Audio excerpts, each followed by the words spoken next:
Subscribe करें और bell दबाएं ताकि कोई खबर रह न जाए।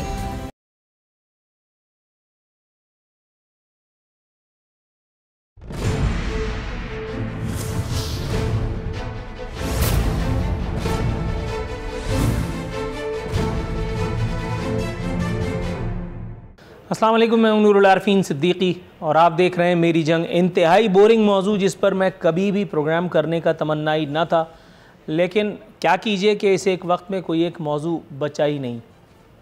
पीडीएम की दिलपशौरियाँ एक मरतबा फिर शुरू हो गई हैं। कराची में टाइम पास मुहिम का आगाज़ किया गया है। हुकूमत गिराने की आरजू लिए पीडीएम रहनुमा कराची पर नाजिल हो चुके हैं।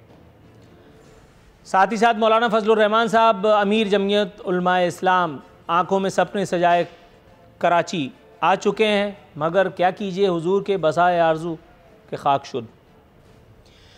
JUI अमीर पाकिस्तान पीपल्स पार्टी पर शदीद खफा दिखाई देते हैं। पीपल्स पार्टी को दावतनामे के सवाल पर जिस तरह का मुंह कल उन्होंने बनाया था, जो काफ़ी देर तक टेलीकास्ट हुआ, ज़ुबान ज़द आम है वो बात भी।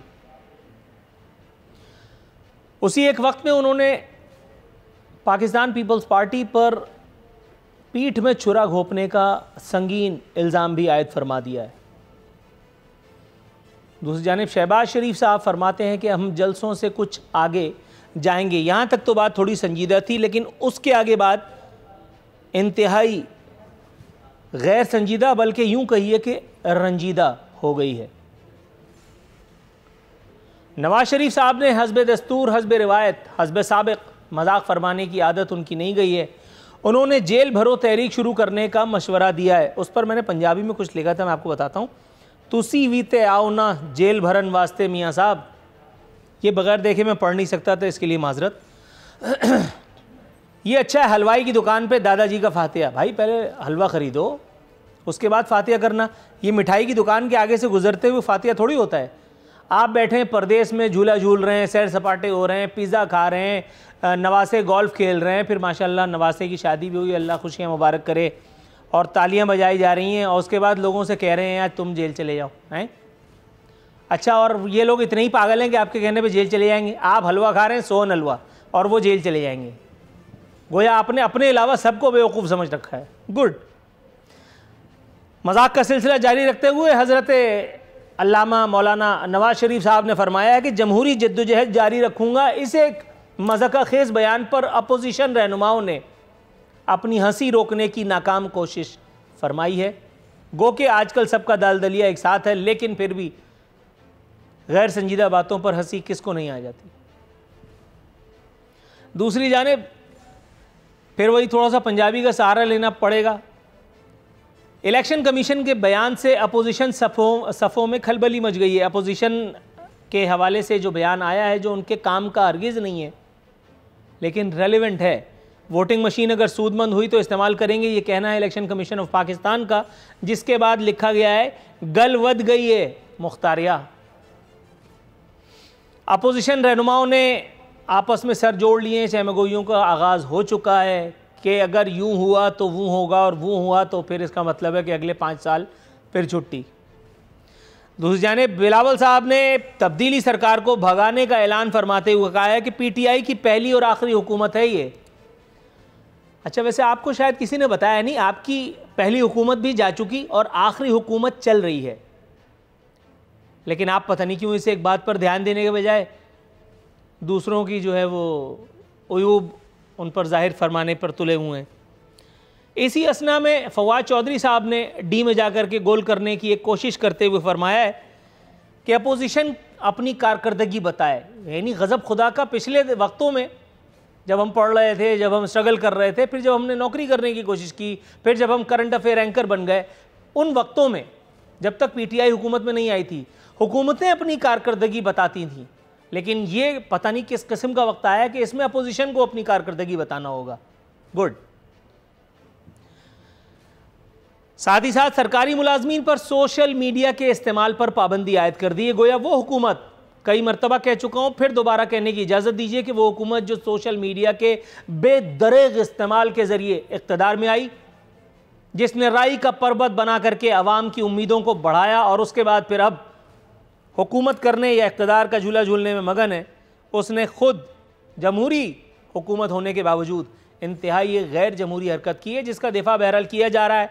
इसी किस्म के मौज़ूआत पर अपना वक्त बर्बाद करने के लिए मेरे साथ ज़ैनब उमैर साहिबा, पाकिस्तान तहरीक इंसाफ से इनका ताल्लुक़ है। राना एहसान अफजल साहब पाकिस्तान मुस्लिम लीग नवाज़ से हमारे वार को झेलेंगे और जनाब हसन मुर्तज़ा साहब पाकिस्तान पीपल्स पार्टी से प्रोग्राम में शरीक हो रहे हैं।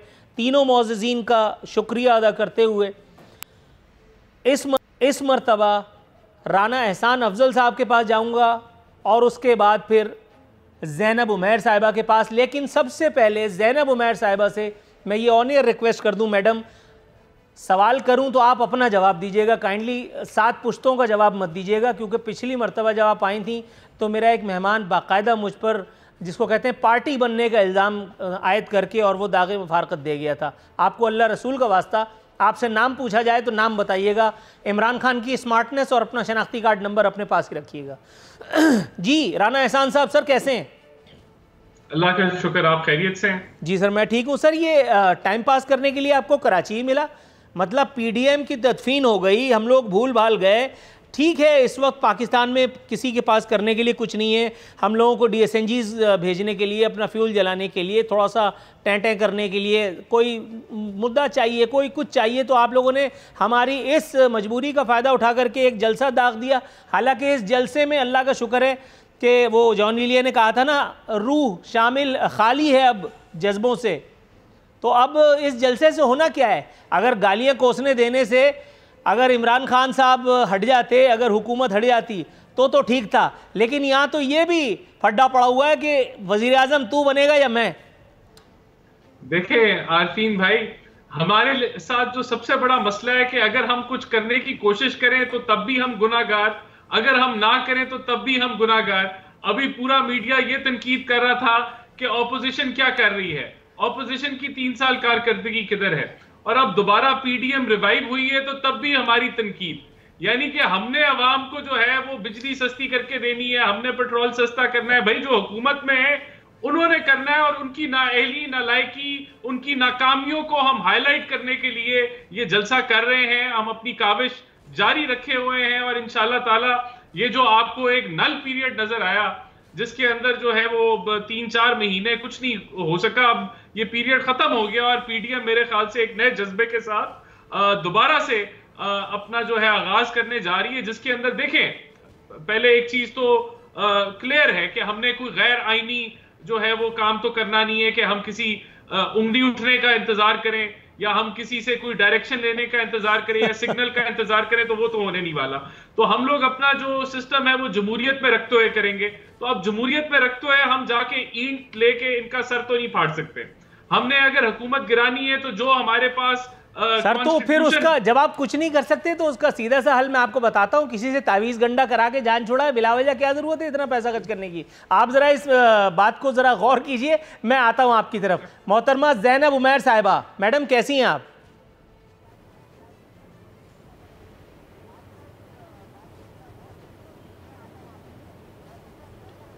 मैडम आपको मेरी आवाज आ रही है? जी अल्लाह का शुक्र, मैं बिल्कुल ठीक ठाक हूँ। आपने जितना सवाल पूछा है मैं उतना ही जवाब दूंगी। जी मैडम, मैं ये पूछ रहा था कि पीडीएम, जी मुझे आपकी आवाज़ आ रही है। राइट मैडम, ये मुझे बताइएगा पीडीएम एक मरतबा फिर जैसा कि इरशाद फरमाया राना आपको मेरी आवाज़ आ रही है साहब ने? जी बिल्कुल मुझे आपकी आवाज़ आ रही है, ज़रा डिले, लेकिन अल्लाह का वास्ता मैं इस डिले का जिम्मेदार बिल्कुल भी नहीं हूँ। थोड़ा सा अगर हम फोकस करते हैं अपने मुद्दे की जानिब। मैडम ये मुझे बताइएगा, पीडीएम ये जो तामझाम लेकर के कराची पे नाजिल हुई है एक मरतबा फिर, मैंने जैसा कि कहा कि एक मरतबा फिर कराची को अपनी मुशक्क़त का ज़रिया बनाया गया है। आपके ख़्याल में पीडीएम तो ख़त्म नहीं हो गई थी, ये एक और मरतबा पीडीएम के रिवाइवल, इन्वर्टेड कॉमास में रिवाइवल का सबब क्या हो सकता है? ये बताने की बिल्कुल ज़रूरत नहीं है कि इससे हुकूमत को किसी किस्म का कोई नुकसान नहीं पहुँचना।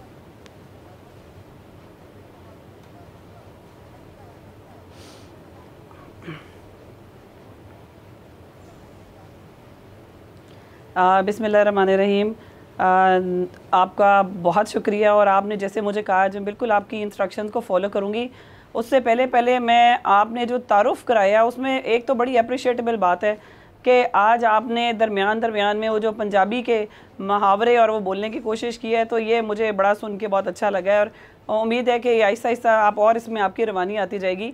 तो जहाँ तक आपने पीडीएम की बात की है, तो आप ही के मुहावरों में से जो आज आपने बोले हैं, तो मुझे भी आज जोश आ गया और मैं भी उसमें पंजाबी के एक लाइन ऐड करना चाहती हूँ।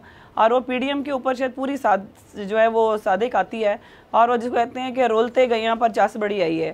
तो वो ये जितने सारे जो पीडीएम है ना जी, वो अभी तक जो उनकी हालात चल रहे हैं, जो वाक़यात चल रहे हैं, वो सब हमारे सामने हैं। अब अगर दोबारा से लगता है कि पीडीएम लाइव हो गई है, और पीडीएम में अभी भी आप देख लें कि पीपल्स पार्टी का मौक़िफ़ क्या है, नून लीग का मौक़िफ़ क्या है। आपने बहुत सारी चीज़ें, मेरे कहने की वो ज़रूरत से पहले वक्त बचा लेती हूँ, वो आपने अपने इंट्रोडक्शन में सारी बातें कह ही दी कि लीडरशिप जो है, पहली बात तो ये कि मुझे आज तक नहीं, अभी तक मुझे नहीं समझ आ रही। मुझे तो यकीन करें कि बहुत सारे लोगों के ऊपर इस लिहाज से एक तरस की कैफियत है कि नून लीग की लीडरशिप है कौन। चले मैं अभी कोई जो है वो मीम है, तो कोई नून है, कोई शीन है, कोई है, अभी तक तो लीडरशिप नहीं समझ आ रही। अब अगर हिदायत आ रही हैं लंदन से बैठ के, और लंदन से हिदायत यहाँ तक भी ठीक से पहुँच नहीं पा रही हैं, तो मेरा ख्याल है कि अभी तक जो नून लीग है वो एक लावारिस पार्टी की हैसियत से चल रही है, और काफ़ी ज़्यादा इसके अंदर डिवीज़न पाई जाती है। जहाँ तक अपोजिशन की बात है, देखें अपोजिशन का काम यकीनन होता है पॉजिटिवली आपको क्रिटिसाइज़ करना, गवर्नमेंट को क्रिटिसाइज़ करना। अगर कोई क्रिटिसाइज़ करने वाला नहीं होगा तो ज़ाहिर बात है कौन है जो आपकी कारकर्दगी को जांच करे। तो मैं ये समझती हूँ कि अपोजिशन का काम कुछ और था, लेकिन चूँकि उनमें एक शायद अकल समझ का फुकदान है, या लीडरशिप का फुकदान है, या उनके हालात इस तरह के हैं, सब लोग इधर उधर भागे हुए हैं।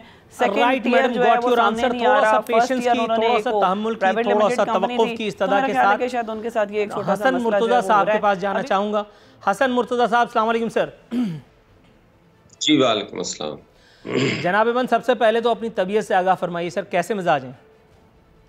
जी शुक्र अल्हम्दुलिल्लाह जी, बेहतर हूँ, ठीक हूँ अब तो। अल्लाह ताला आपको कामिल शिफा अता फरमाए। सर सबसे पहला सवाल, सर ये पीडीएम का ये जो एक्सरसाइज हो रहा है इस वक्त, कुछ भी है जो कुछ भी है, लेकिन सर पीपल्स पार्टी के बगैर अपोजिशन, इस इत्तेहाद का मुस्तकबिल क्या है? पीपल्स पार्टी किनारा कश हो चुकी है। बिलावल भुट्टो इस वक्त शहर में नहीं है, अंदरून सिंध के दौरे पर हैं, और यहाँ पे मौलाना फजलुर रहमान और शहबाज शरीफ जो है वो दंगल कर फरमाने आए हैं।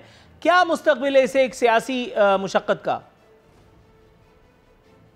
बहुत शुक्रिया जी।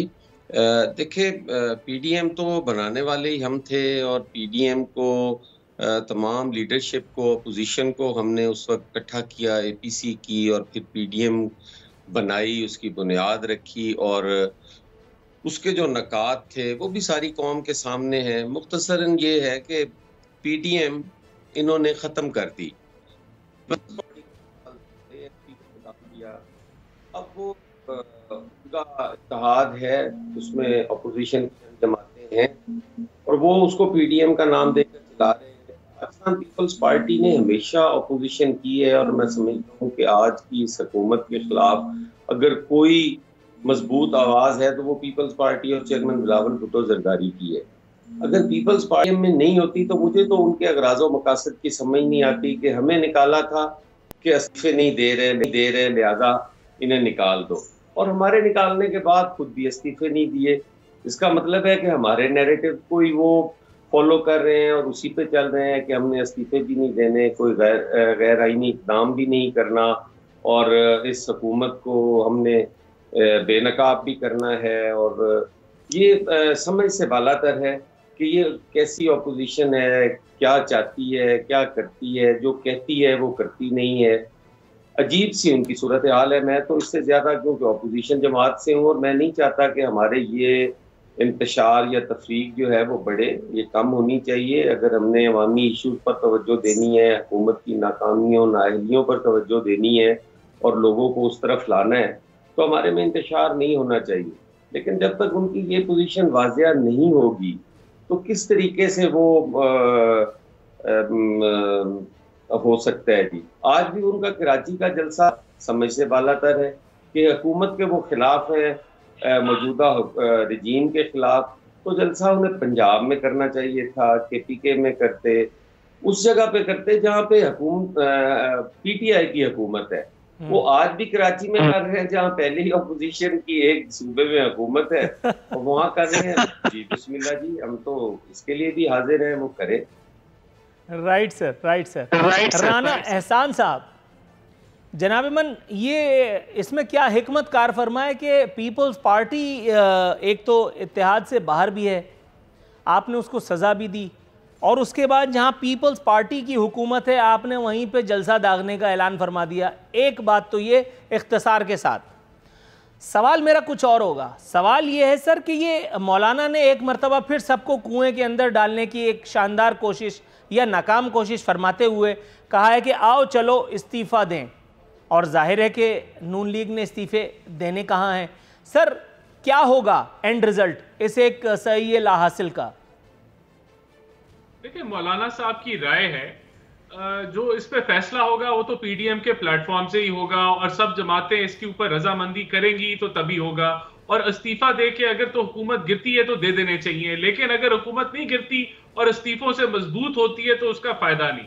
हमारा यही ख्याल था कि अगर सारी ऑपोजिशन मिलकर इस्तीफा दे तो वो उसका रिजल्ट आएगा, वरना अगर कुछ जमातें दें कुछ ना दें तो उसका वो रिजल्ट नहीं आ पाएगा। दूसरा ये कि देखिए, पीपल्स पार्टी को हमने नहीं निकाला था, पीपल्स पार्टी से PDM ने एक जवाब तलब किया था जिसके ऊपर वो खुद छोड़ के चले गई। और यहाँ जो कराची में जलसा हो रहा है उसके अंदर हमने बताया है PDM ने कि हमारा हदफ जो है वो पीपल्स पार्टी नहीं है, वो जमात है जिसने इस मुल्क को तबाह कर दिया है, जिसने डॉलर को। लेकिन सर वो सब सारी बातें ठीक हैं, हसन मुर्तजा साहब के एतराज का जवाब कहाँ है इसमें कि पीपल्स पार्टी के सीने पे चढ़ के मूंग दलने की क्या जरूरत है? पीपल्स पार्टी तो यहाँ पर इख्तिदार के मजे झूल रही है, यानी सूबे सिंध में आप इख्तिदार हिलाने आए हैं या इमरान खान साहब को इख्तिदार से महरूम करने आए हैं? देखिए, कराची को फेडरल हुकूमत ने बेइंतहा इग्नोर किया है, और जितने वादे किए फेडरल हुकूमत ने, यहाँ से मेरे ख्याल से लगभग 14 तो MNA PTI के बने, और वो पहले इन्होंने 400 अरब का पैकेज या 300 अरब का अनाउंस किया, उसका एक चवन्नी भी नहीं लगी। फिर इन्होंने 1100 अरब का जो है वो भोंडा मजाक किया फेडरल हुकूमत ने, वो भी नहीं लगी। तो बहुत सारे फेलियर्स हैं। आखिर कराची पाकिस्तान का हिस्सा है, अगर बेरोजगारी अच्छा है, सर, तो कराची पर आप जो मजमून लिखने की नाकाम कोशिश कर रहे हैं, मैं आपको ये बता दूं कि मेरा शनाख्ती कार्ड, डोमिसाइल, PRC सब कराची का है, तो मुझसे ज़्यादा कराची वाले तो आप है नहीं। कराची की अहमियत पे मैं बचपन से सुनता, पढ़ता, लिखता, बोलता आ रहा हूँ। मेरा सवाल ये नहीं था, मैंने आपसे ये पूछा कि आपका नाम क्या है, आप मुझे शनाख्ती कार्ड नंबर बता रहे हैं। मैं आपसे ये पूछ रहा हूँ, इमरान खान मरकज़ में है, आप कराची क्या लेने के लिए आए हैं? आप मुझे झूला झुला रहे हैं। देखिए, महंगाई कराची में भी है, बेरोजगारी कराची में भी है।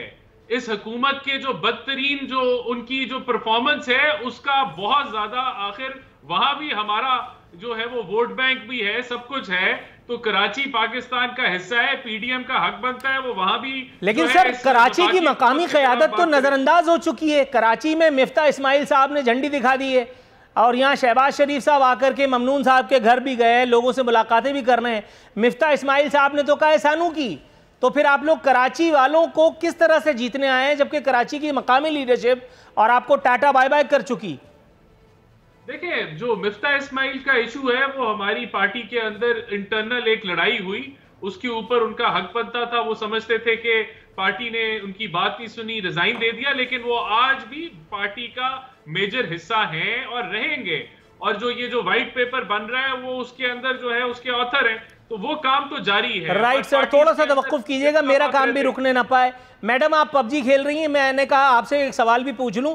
ये मुझे बताइए, अल्लाह आपको नेकी दे, जलसे जुलूस भी हो रहे हैं कराची में, सब कुछ हो रहा है, सारा तामझाम भी हो रहा है, लेकिन साथ साथ एक और काम भी है। कराची में 14 अनमोल रतन PTI के, इमरान खान के भी हैं।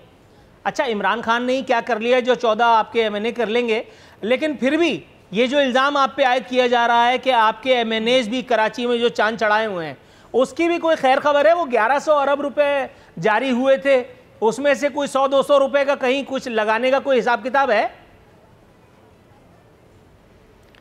देखिए, एक तो पहली बात तो ये है कि जो आपने पहली बात की ना कि जी इमरान खान साहब नहीं कुछ कर सके तो 14 रतन क्या करेंगे, तो पहली बात ये है कि जहाँ तक अगर आप पीपल्स पार्टी और कराची के हवाले से बात करना चाह रहे हैं तो मैं उसका जवाब थोड़ा मुख्तलिफ है, और इमरान खान साहब क्या कर रहे हैं उसका जवाब बिल्कुल मुख्तलिफ है।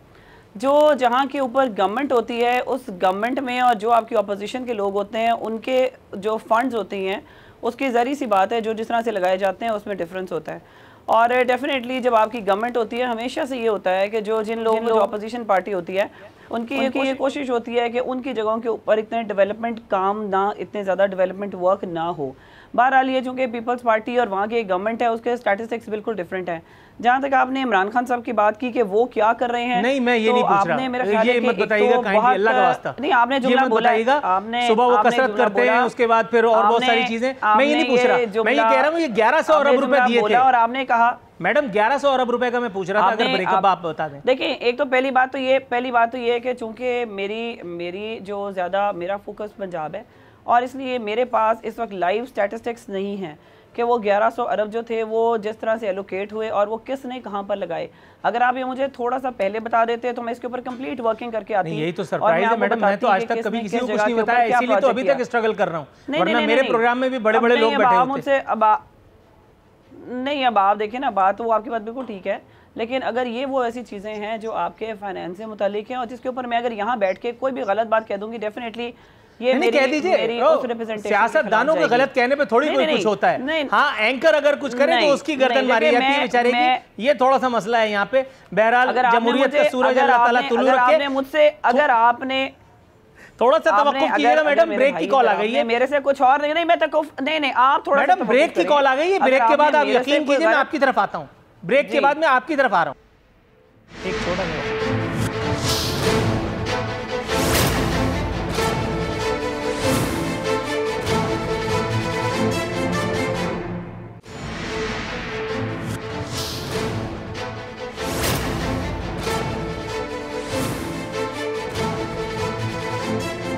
वेलकम बैक नाज़रीन, दस्तूर हमारे मेहमान हमारे साथ मौजूद हैं हसन मुर्तज़ा साहब के पास जाने की जिसारत करते हुए। हसन मुर्तज़ा साहब, जमीयत उलमा इस्लाम के अमीर मौलाना फजलुर रहमान साहब तमाम तर इख्तिलाफ़ात के बावजूद ये भी एक सियासी हकीकत है कि शाइस्तगी को मलूज़ ख़ातिर रखने के लिए भी मशहूर हैं।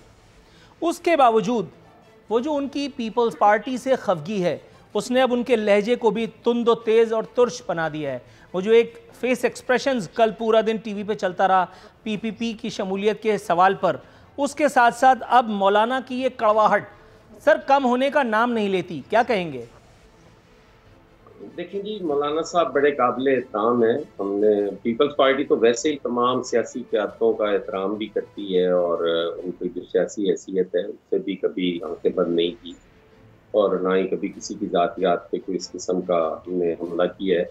मौलाना साहब हमारे लिए बड़े ही काबिल एहतराम हैं और पीपल्स पार्टी ने हमेशा मौलाना साहब के साथ मिलकर काम भी किया है और मौलाना साहब हमेशा हमारे साथ खुश भी रहे हैं। इस दफ़ा थोड़े से हालात कुछ और थे, आप सारों ने देखे कि मौलाना साहब के जो अगराज़ व मकासद थे वो पीडीएम से भी हट के थे, ज़ाती नौइयत के थे। उसमें तो उनका अजीज़ है उसकी कोई अपॉइंटमेंट के लिए भी और फिर लाड़काना के अंदर पीडीएम का हिस्सा पीपल्स पार्टी के होने के बावजूद लाड़काना के अंदर उन्होंने बीडीए के साथ बैठ के भी इलेक्शन लड़ा और इत्तेहाद बनाया और पीटीआई के साथ भी, और फिर उसके बाद और दीगर इलेक्शन में ज़िमनी इलेक्शन में भी वो जीडीए, पीटीआई और पीडीएम ये सारे इकट्ठे होकर काम करते रहे। तो ये एक सिलसिला था जिसमें पीपल्स पार्टी ने भी किसी भी जगह पे ब्लैकमेल होने से बचने के लिए उनसे माजरत की। इस हद तक नहीं है कि अब पीडीएम के ज़रिए ही आप पोस्टिंग ट्रांसफ़र भी करवाएं और ये पीपल्स पार्टी का और हुकूमत सिंध हुकूमत का ये अलहदा सब्जेक्ट है। तो इस जैसी कुछ गलतफहमियाँ थी मौलाना साहब के जहन में कि हम करेंगे और उस पर हमें कोई ओब्लाइज किया जाएगा। तो दरअसल तो पीछे ये बात है। बाकी तो जैसे अभी मेरे भाई कह रहे थे कि पीपल्स पार्टी को पीडीएम ने नहीं निकाला और पीपल्स पार्टी के रिज़ाइन और पीपल्स पार्टी से जवाब तलबी पर पीपल्स पार्टी बिल्कुल इसी तरह ही है। पीपल्स पार्टी जो है वो एक सियासी जमात है और इस मुल्क की बड़ी सियासी जमात है। इसमें अगर ये कह देना कोई भी उठे और वो एक शो कॉज जारी कर दे कि ये इस तरह नहीं होता। इत्तेहाद पहले हमने ARD भी बनाई, MRD में भी हम सारे लोग इकट्ठे रहे और नवाबजादा नसरुल्लाह जैसी कदावर शख्सियात थी उस वक्त, उस टाइम भी इत्तेहाद बने। ऐसे नहीं होता कि आप किसी भी सियासी जमात को कोई शो कॉज दे दो, इसी तरह एक आप मीटिंग कॉल कर लेते और उसमें आप उनसे वजाहत तलब कर लेते, वो मौके पर आपको वजाहत दे देते कि ये इस तरह नहीं है, इस तरह है, या जो भी होता। तरीकाकार दुरुस्त नहीं था कि आप एक जमात को शो कॉज कर रहे हैं और उसको बाकायदा इस बात पर ज़हन में ये ग्रज रखते हुए कि आप रिज़ाइन नहीं कर रहे और आपको पहले रिज़ाइन करने होंगे। हालांकि उस वक्त तो मीटिंग थी इंतज़ाम और इकराम देखने के लिए कि जो हमने लॉन्ग मार्च करना है और वहाँ स्टे होना है और वहाँ पे क्या चीज़ें जो हैं वो ज़रूरी होंगी। तो इन चीज़ों के लिए आपने मीटिंग कॉल की है और उसमें पीपल्स पार्टी से इस्तीफे मांगकर उनको फारिग कर रहे हैं आप, और फिर आपने वो लॉन्ग मार्च भी ना किया, फिर वो आपने जलसे भी ना किए, और फिर एक लंबी खामोशी के बाद अब फिर आप दोबारा वो मैदान अमल में हैं और आप फिर अपने उस नैरेटिव से हट रहे हैं कि इस्तीफे नहीं दे रहे। अब इस्तीफे देने चाहिए। Right sir. अगर इस मुल्क के जान आपके इस्तीफे देने से छूट सकती है तो उसमें बिल्कुल डिले नहीं होना चाहिए, आपको इस्तीफे देने चाहिए। और इस मुल्क से जिसको आप गैर जमहूरी गैर इंसानी हुकूमत कहते हम भी हैं, लेकिन हम उससे कहते हैं कि जमहूरी तरीकों से और जमहूरी रवैयों के जरिए हम गॉट योर पॉइंट सर। थोड़ा सा तवक्कुफ की इस्तदा के साथ राना एहसान अफजल साहब के पास जाऊंगा। प्रोग्राम का सबसे दिलचस्प मरहला गोया यूं समझिए आन पहुंचा है। राना एहसान साहब, सर सब जानते हैं मियाँ नवाज शरीफ को हंसी मजाक करने की बहुत आदत है, उनकी बजला संजी बड़ी मशहूर है, काफ़ी खुश मिजाज हैं, खुश अखलाक हैं। लेकिन सर अब ऐसी भी क्या खुश मिजाजी, मतलब गोया बाहर झूला झूल रहे हैं, पिज़्ज़े खा रहे हैं, मज़े उड़ा रहे हैं, और उसके बाद कोई अल्लाह मारा हकीम, कोई प्लम्बर उनके घर से निकलता हुआ ना नज़र आया, ना किसी को उन्होंने दर्शन दिए। अब वो कह रहे तुम लोग जाओ जहन्नम में, मेरा मतलब है जेल में। ये कौन सी सियासत है भाई? मतलब उन्होंने खुद ही सबको अपने तौर पे बेवकूफ़ समझ रखा है, या आप भी इस एक कार खैर में उनके साथ इंटेलेक्चुअली शामिल हैं? ये किस किस्म की वारदात है, पहले तो ये बताएं। देखिए, सबसे पहले तो मैं समझता हूं कि जेल में जो है खाली वो नहीं, हमारी पूरी लीडरशिप गई है। शायद कुछ ही लोग रह गए हो मेन लीडरशिप में जो ना सर। अच्छा, मतलब मैंने जैसे कहा ना कि ये प्रोग्राम का सबसे दिलचस्प मरहला है, तो आई रियली मीन इट, इसलिए कि नून लीग जेल जाने से पहले कोई एक रोशनदान दरवाज़ा ढूंढ लेती है वहाँ से बाहर आने का।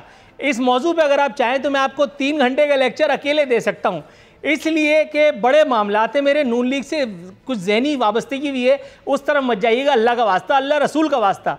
सर अपने आप को नज़रियाती साबित करना आपका पूरा हक है, मैं आपको इसका मौका भी दूंगा, ठीक है, कोई इशू नहीं है। लेकिन मियाँ साहब रेल में और हम जाएं जेल में, ये कहाँ लिखा है? देखिए, मियाँ साहब जो हैं वो जेल से यहाँ से होके गए हैं, और मैं आपको इस चीज की गारंटी दे देता हूं कि अगले इलेक्शन से पहले मियाँ साहब पाकिस्तान में ही होंगे। अच्छा, वैसे ये उनका ट्रैक रिकॉर्ड है, ये बात आपकी ठीक है। मियाँ साहब जेल से होके गए हैं, पिछली मर्तबा भी वो जेल से होकर के फ्लाई कर गए थे, इस मर्तबा भी वो जेल से होकर के और कहीं निकल गए। ये जेल में रुकते क्यों नहीं है? जेल में रुकते क्यों नहीं है? जेल से उनको इतनी उल्फत क्यों नहीं है? उनको जो सजा मिली है वो इतनी मजेदार है कि जो जज है जिसने सजा दी वो खुद कहता है कि मेरे पे ब्लैकमेलिंग मुझे की गई, मेरे पे प्रेशर था, वो ब्लैकमेलिंग की वीडियो भी सामने मंजरे आम पे आ गई, और उसके बावजूद उनकी सजा जो है वो बरकरार है। तो मैं समझता हूं कि बेहतर है कि जब तक वो ये तो इस बार हुआ ना जनाब अमन, ये तो इस मर्तबा हुआ, लेकिन जेल से उनकी जो तकलीफ है, उनकी जो उलझन है, उनकी जो कोफ्त बेजारी है, वो तो जनरल मुशर्रफ के दौर से हम पर वाज़े है। पिछली मर्तबा भी वो जेल में कहाँ रुकने पाए थे? उनकी एक बड़ी मशहूर ज़माना तस्वीर है, मैं उस पर डॉक्यूमेंट्री भी बना चुका हूँ, जिसमें जेल की सलाखें पकड़ करके और वो आसमान की तरफ देख रहे थे, और फिर कातिब तकदीर ने एक रोशनदान खोल दिया सऊदी अरब की तरफ, मुलाजिमों समेत दौड़ गए वहाँ। मतलब गजब खुदा का। देखिए, वो टाइम भी जो था, पूरी अब तो दुनिया जानती है ना कि कारगिल का जो मामला था वो कैसे हुआ और किस तरीके से हमने जो है वो उस मामले को हल करवाया, और जंग होने वाली थी, और किस तरह फिर उसी डिक्टेटर ने शब खून मारा। तो देखें, ये अब तारीख का हिस्सा है कि वो हुकूमत भी किस तरीके से नाजायज तरीके से खत्म की गई, और फिर वो तो ये सब तारीख का हिस्सा है। और मैं आपको बता दूं कि ये जो मामला जो चल रहे हैं, जिस तरीके से इन्होंने हमारी पूरी क़यादत को जेलों में डाला और जिस तरह एक एक जजमेंट आई और उसमें बताया गया कि हमें तो समझ नहीं आती, जस्टिस ने लिखा कि नैब ने ये केस बनाया क्यों, एविडेंस ही कोई नहीं है, कोई चीज पेश ही नहीं की। तो ये सारे मामला एक जो फाशिस्ट हुकूमत है वो ये, लेकिन सर मैं अभी तक नहीं समझ पाया हूं कि बाकी लोग जेल क्यों चले जाएंगे। मतलब मियां नवाज शरीफ साहब भी हैंडसम हो गए कि लोग उनको लंदन में पा करके भी खुद उनकी मोहब्बत में जौक दर जौक जाके गिरफ्तारियां देंगे। ऐसी खुशफहमी का सबब क्या है इख्तिसार के साथ? नहीं देखिए, हम लोग ये नहीं कह रहे कि आप जो है वो मियां साहब के लिए जो है वो जेल में जाएं। हम तो ये महंगाई के खिलाफ जंग लड़ रहे हैं। वो ठीक है, लेकिन हम चाहते हैं कि मियां साहब पहले हमारे लिए जेल चले जाएं आधे घंटे के लिए, उसके बाद हम पूरा मुल्क जाकर के जेल में बैठ जाएगा। अब देखें अब फिर मैं आपको गिनवाता हूं कि कौन कौन जेल में गया है। यहां शहबाज शरीफ, मरियम नवाज, मियां नवाज शरीफ, एहसन इकबाल, मिफ्ता इस्माइल, खाकान अब्बासी। सर वैसे एक बात है, अगर आपको ये पता है कि कौन कौन जेल गया तो आपको ये भी पता होगा वो जो फैसला आया था, पाकिस्तान की तारीख में ऐसा फैसला कभी आया है? मतलब पीपल्स पार्टी के साथ जो कुछ भी होता है, लेकिन ये बात भी मैं बारहा कह चुका हूं कि पीपल्स पार्टी का सबसे ज्यादा इनकाउंटर टेलीविजन मीडिया पे होता रहा है, सोशल मीडिया पे होता रहा है। पीपल्स पार्टी के लिए कभी इस तरह का कोई नादिरशाही फैसला आया है कि इनको गिरफ्तार करने से इतने दिन इतने घंटे पहले बताया जाए, इजाजत ली जाए? थोड़ा सा तवक्कुफ कीजिए, मैं आपकी तरफ आता हूं। मोहतरमा ज़ैनब उमैर साहिबा, मैडम, शहबाज शरीफ साहब ने फरमाया कि अब हम जलसों से आगे जाएंगे। मैडम, अब जलसों से आगे क्या इज्तिमाई बद्दुआओं के सेशन वगैरह मुनक्किद किए जाएंगे? क्या कुछ होगा? पहली बात तो ये कि नूरुल आरिफीन, आपने कहा था कि ब्रेक के फौरन बाद आप मेरे पास आएंगे। अच्छा मैडम, थोड़ा सा तवक्कुफ कीजिएगा, एक मिनट। ये बात मुझे पता था आप कहेंगी, मैं क्लियर कर दूं। ऐसे तो इमरान खान साहब ने भी कहा था कि ये रियासत मदीना बनेगी। उन्होंने कहा था कि मैं बनी गाला के महल में नहीं रहूंगा। उन्होंने कहा था कि हजरत उमर, हजरत अबू बकर के दौर का कानून आएगा। कुछ नहीं हुआ, इसलिए इस बात पर बुरा मत मनाइए। मेरे सवाल पे आइए, कहेंगी।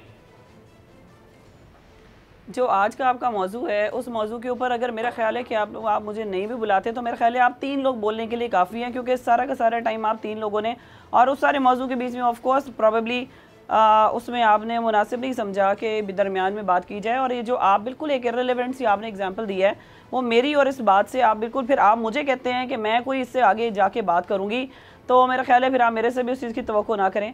आप जो है जब सवाल कर रहे हैं तो मैं आपके सवाल का जवाब जब देना है तो फिर आप उसको सवाल का जवाब भी सुने। जो अभी आपने शहबाज शरीफ साहब की बात की है कि हम इससे आगे करेंगे और बदवाएँ करेंगे, देखिए उन्होंने जो कुछ करना था या कोशिश वो कर रहे हैं, वो जितनी कोशिश करनी है वो कर लें, और इसके अलावा भी जो उन्होंने कोशिश करनी है वो भी कर चुके हैं। असल में इन लोगों को प्रॉब्लम ये है, मतलब आप कोई कुछ भी क्यों ना कहे, अगर यहाँ पर आप देखे जाए, ये जो हम हम बार बार जो क्यों कहते हैं कि ये 10 साल 20 साल 30 साल इन लोगों ने मुल्क को बर्बाद किया, आप लोगों को इस चीज़ का अदराक ही नहीं है कि किस किस जगह के ऊपर क्या क्या बेड़ा गर्क हुआ है। आप लोग तो शायद उठाते हैं 3-4 मेजर चीज़ें आप उठा लेते हैं, लेकिन जब आप ग्रास रूट लेवल के ऊपर जाते हैं तो आपको अंदाज़ा होता है कि इस कौम का बेड़ा गर्क कितना हुआ है। आप लोग बाकी जो बातें हैं वो तो पकड़ लेते हैं कि जी 50 लाख आप नौकरियाँ दे रहे हैं। आप पहले ये तो बताएं कि 50 लाख लोगों को बेरोज़गार किसने किया है। आप ये तो बताएं कि सारी कौम को ड्रग्स के ऊपर किसने लगाया। आप ये तो बताएं कि ये जो बेड़ा गर्क हुआ है हर जगह के ऊपर, सरकार इससे पहले जो भी शख्स सरकारी नौकरी करना चाहता है वो क्यों करना चाहता है? क्योंकि उसने काम ही नहीं करना। एक वो जो दिमाग में सबके लोगों की चीज़ें बनी हुई ना सरकार की, सो हम लोगों को बहुत सारी मुश्किलों का सामना करना पड़ा था, लेकिन उसके बावजूद इस गवर्नमेंट ने 3 साल के अंदर, पहले 2 साल में हमेशा से कहती रही हूँ, आपके प्रोग्राम में मैंने कहा है कि मैं एक्सेप्ट करती हूँ कि पहले 2 साल बहुत मुश्किल थे। पहला साल शायद हमें वाकई चीज़ों के बारे में हमें इदराक नहीं हुआ, दूसरे साल में हमें मुश्किलों का एहसास हुआ, लेकिन तीसरे साल में हमने उन सब चीज़ों को ओवरकम किया। और अब आपने रिसेंटली अगर इस चीज़ को देखा हो, अगर आपने फॉलो किया हो, तो यहाँ पे अगर आप चाहेंगे तो मैं आपको, अगर आपके पास कोई टेक्नोलॉजी है तो मैं आपको अभी इसी वक्त फौरी तौर के ऊपर व्हाट्सएप करती हूँ, वो चीज़ें आप अपनी स्क्रीन के ऊपर चलाएं कि इस गवर्नमेंट ने 3 साल के अंदर क्या किया है। मैं आपको इस चीज़ के ऊपर चैलेंज करती हूँ, मैं आपको व्हाट्सएप करूँगी और आप अपने प्रोग्राम में वो सब चीज़ें चलाएँगे। कितने लैंड ग्रैबर्स हैं, कितनी 9 लाख एरिया पे मबनी ज़मीन है जिसको लैंड ग्रैबर से छुड़ाया गया। आपको बड़े अच्छे तरीके से पता है कि इसके ऊपर कितनी मुसीबतें आई। इस्लामाबाद देख लें, बाकी जगह देख लें, आपको बहुत अच्छे तरीके से पता है कि कैनाल की चोरी क्या चीज़ होती है, पानी की चोरी क्या चीज़ होती है। क्या आप लोगों ने कभी उसके ऊपर बात करने की कोशिश की कि कितने चोर पकड़े गए, कितने कैनाल्स के ऊपर काम हो रहा है? आप लोग हमेशा से ये बात करते हैं जी शहबाज शरीफ ने मोटरवे बना दी, उनके सीने का मेडल एक ही है, मोटरवे बना दी, और जी उन्होंने बड़ा धमाका कर दिया। अभी मेरे भाई ने बात की कारगिल के वाक़े की, इन्हें तो शर्म ही नहीं आई ये बात करते हुए कि इनके लीडर ने, इनके सो कॉल्ड लीडर ने इंडिया में जाके क्या बात की कि जी हम आपका, हमारा एक ही खुदा है और हमारी कमर में, आप कहते हैं कमर में छुरा गोपा गया, जी हमने कमर में छुरा गोपा।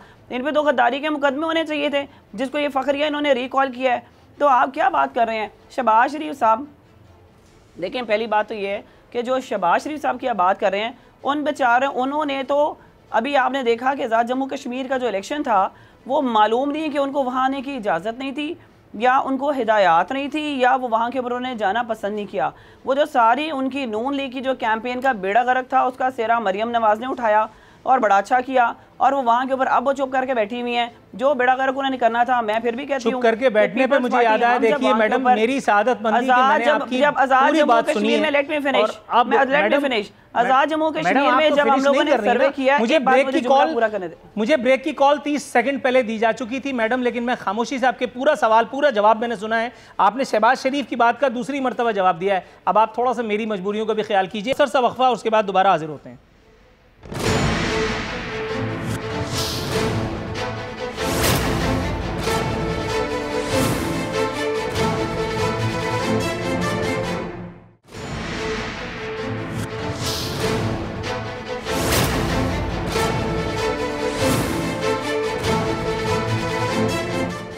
बल्कि नाज़रीन, इख्तितामी लम्हा शो के आन पहुँचे हैं हसन मुर्तज़ा साहब। सर ये मुझे बताइएगा जनाब, ये वोटिंग मशीन के इस्तेमाल का ये जो मुमकिन तौर पर एक बयान इलेक्शन कमीशन ऑफ पाकिस्तान की जानिब से सामने आया है, सर इसके बाद क्या समझा जाए, गल वध गई है?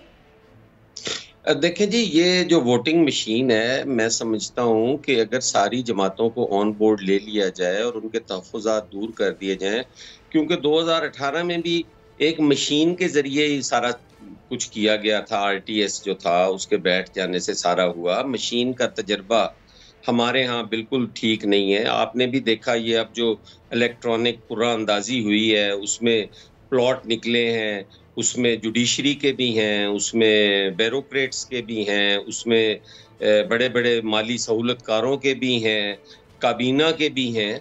तो हम चाहते हैं कि ये जो मशीन का तजर्बा है, इससे पहले 2 दफ़ा ये कौम जो है वो डसे गए हैं। आइंदा जो आप मशीन का तजर्बा करना चाहते हैं, उसके लिए आप सारी कौम को, सारी जमातों को ऑन बोर्ड लें, उनको बिठाएं और ये खदशात जो है ये दूर करें। क्योंकि मुस्तकबिल माजी करीब के अंदर जो हमारे साथ हुआ है वो सारी कौम ने देखा है। ये तो अभी नोटिस लिया उस पर हाई कोर्ट इस्लामाबाद ने, और उसने उस पर स्टे भी दिया। ये कुरानंदाजी कंप्यूटराइज्ड कुरानंदाजी ही थी जिसमें ये अब प्लॉट्स निकले, आप सारी कौम ने देखे हैं। 2018 का RTS सारी कौम ने देखा है। तो इसलिए इस पे हमें और कोई नहीं, इलेक्शन रिफॉर्म्स भी होने चाहिए, सारी जमातों को बैठना भी चाहिए और बेहतरी की कोशिश भी करनी चाहिए, लेकिन जो तल्ख हकीकत है उसको भी सामने रखना चाहिए। Right sir. राना एहसान साहब, सर इलेक्शन कमीशन की जानिब भी जाऊंगा, लेकिन जैसा कि मैंने कहा कि प्रोग्राम का वो दिलचस्प हिस्सा सर वो अभी तक ख़त्म नहीं हुआ। उसका एक दिलचस्प सवाल, आखिरी सवाल, वो आपके लिए अभी तक मेरे तरकश में मौजूद है। नवाज शरीफ साहब फरमाते हैं जमहूरी जद्दोजहद जारी रखूँगा। सर अपोजिशन को खुद हंसी आ रही है, इसका मतलब है कि वो ये कहना चाह रहे हैं कि मैं वज़ीर आज़म बनने की जद्दोजहद जारी रखूँगा? देखिए, जमहूरी जद्दोजहद जारी रखने का यही मतलब है कि जिस तरह से ये इलेक्टोरल रिफॉर्म जो हैं वो नाफिज करना चाह रहे हैं, वो एक जमहूरी अमल के थ्रू होने चाहिए हैं। वो जो है ये गवर्नमेंट का काम तो नहीं है कि वो मशीन सिलेक्ट करके ECP को दे। ये ECP का काम है कि वो डिसाइड करे कि किस तरह की मशीन आनी चाहिए, नहीं आनी चाहिए, बल्कि पूरी रिफॉर्म्स ही जो है वो जमहूरी अमल के साथ होनी चाहिए, नाफिज नहीं होनी चाहिए। आपकी कोशिश ठीक थी, लेकिन मैं सतर्क बैठा हूँ या चाको चौबंद बैठा हूँ, इसलिए ये कोशिश नाकाम बना देता हूँ। मैंने नवाज शरीफ का सवाल किया था, मशीन के पीछे आप गलत पड़ गए।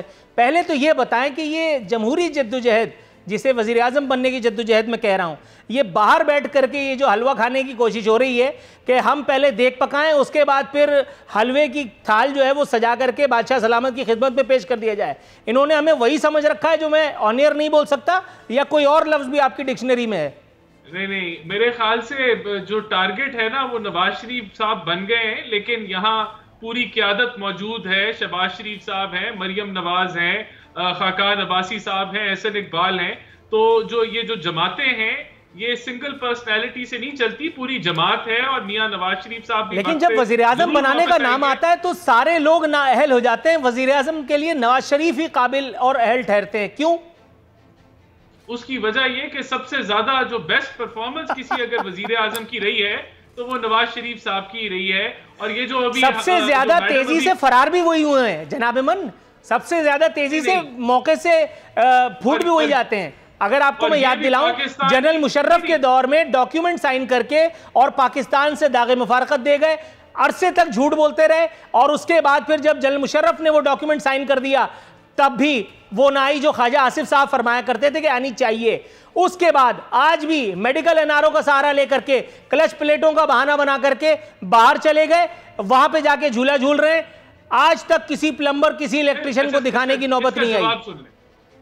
और फिर वही नवाज शरीफ 2 दफा जहाज लेके पाकिस्तान आया और एक डिक्टेटर को भगाया। नहीं, और वो फिर ये जनरल मुशर्रफ के दौर में हुआ, मैं अभी की बात कर रहा हूं। ये जो मेडिकल एनआरओ लेकर के भागे हैं, और वही नवाज शरीफ जिसको सजा हो गई थी अपनी बेटी समेत आया और अपनी गिरफ्तारी दी उस नवाज शरीफ ने। तो हमें तारीख के एक रुख को नहीं देखना सर, इसे 100 रुपए देकर के 1000 रुपए छुड़ाना कहते हैं। खुदा का खौफ करें यार, थोड़ा बहुत पढ़ा लिखा मैं भी हूं, आपने मुझे क्या समझा है?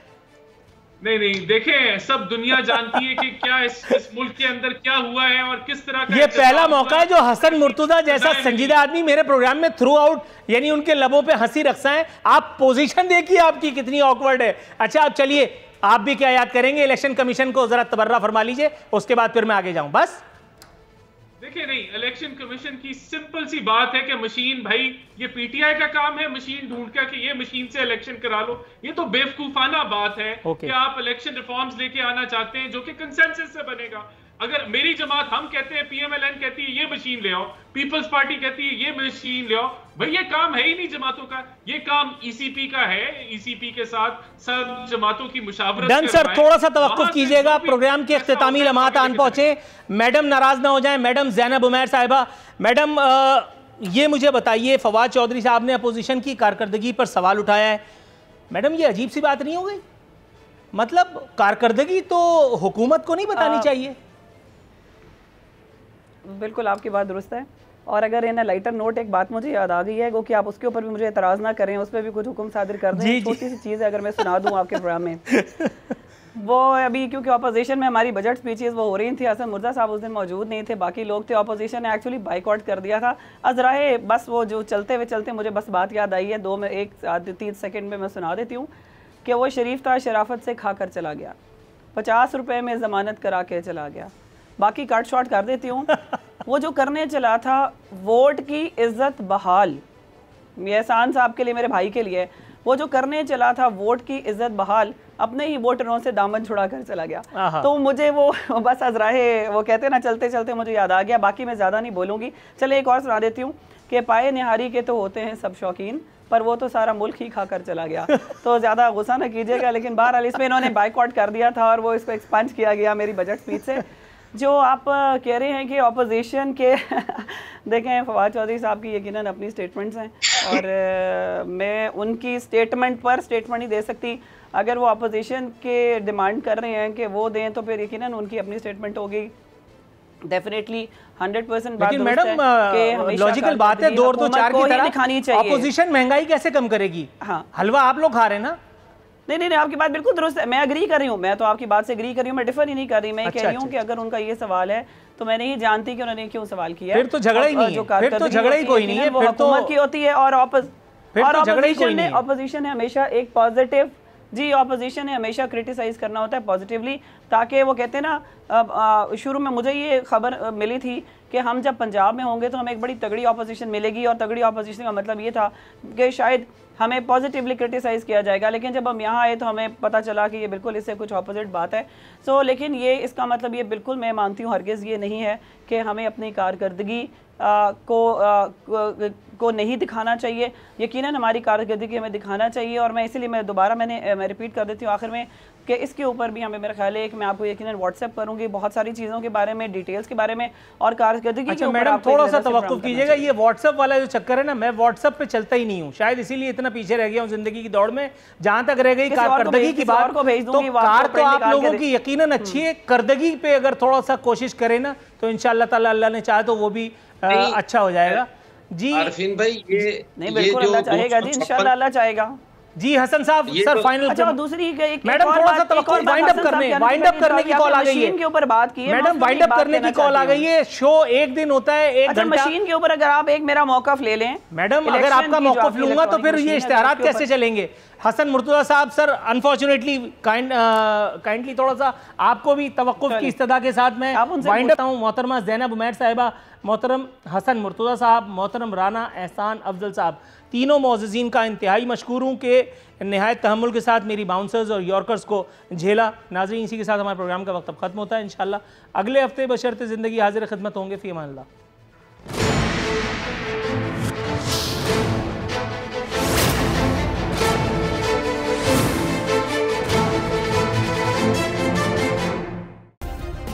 सब्सक्राइब करें और बेल दबाएं ताकि कोई खबर रह न जाए।